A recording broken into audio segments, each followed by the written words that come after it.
Again to my video. My name is Carolina Ramirez, and today we're going to talk about 5 scaffolding techniques. So let's go. Let's go with the first one, showing interest and agreeing. As teachers, we need to pay attention what our students are saying. So, for example, if in our class we have the question, what did you do on vacation? So one student start the story, like how was his vacation, and he could say, for example, okay teacher, my family and me, we went to the beach, we ate ice cream, we traveled on a boat, and yeah, something like that. So we as teachers, we can say, oh yeah, and it's important to make eye contact. In this way, we are showing in expressions with gestures that we are paying attention to this student. It's great. Second one is concisely asking for clarification or unclear information. So we can repeat some unclear words. For example, in the same example that we were talking, this student is telling us about his vacations. So when he is telling us that, so Miss, when we were with my family in the boat, we see a dolphin. And we could say a dolphin. And the student is going to think a little, and he could say, oh, me, sorry, a dolphin. Yeah, and in this way, we are asking to clarify this information, right, that we have listened, that it's not right. But in this way, we are clarifying it.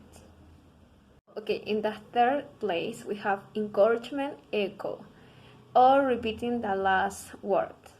Maybe, perhaps, with questioning intonation. For example, as the last example, we're going to talk about it one more time. So this student is telling us his story, right? So in the last part, when he's talking about a dolphin, he's like, oh, okay, Miss, I said dolphin, and yeah. And he's like quiet. We can ask the last word to encourage him, no? Just to continue talking.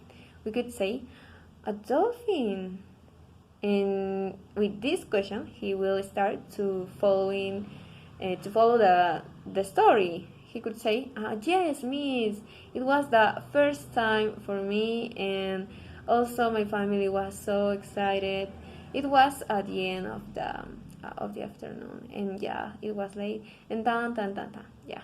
In that way, he continues with the story, right? Just by repeating the last word of his word, of his sentence.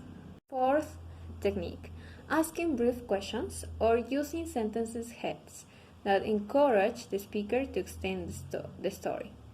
For example, we can use sentences like "and then," or phrases like "he went," "she wanted," in this way, so students can continue with the story. Creating another example. We are in the class and we are creating a story about fruits with our students. So one student is continuing with the story, and he says, so the banana went to visit to a big fruit. It was a watermelon.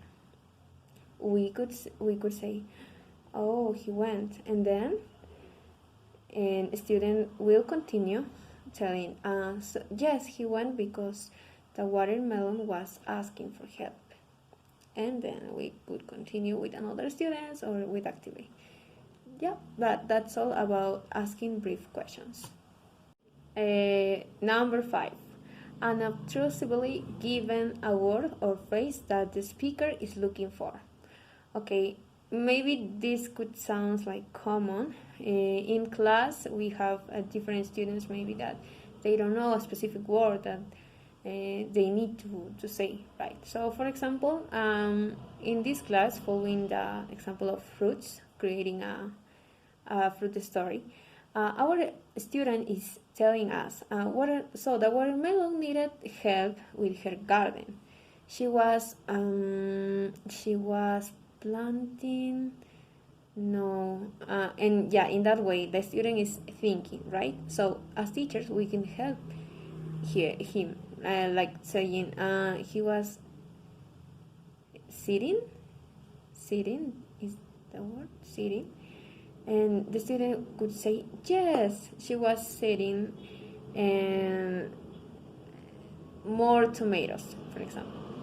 And yeah, in that way we give the word but unobtrusively, right?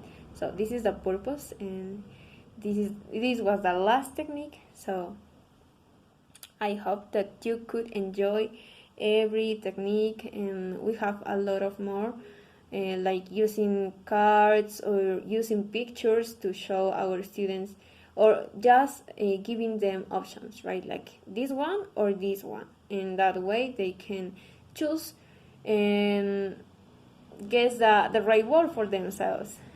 Yeah, but that was all. Thank you so much.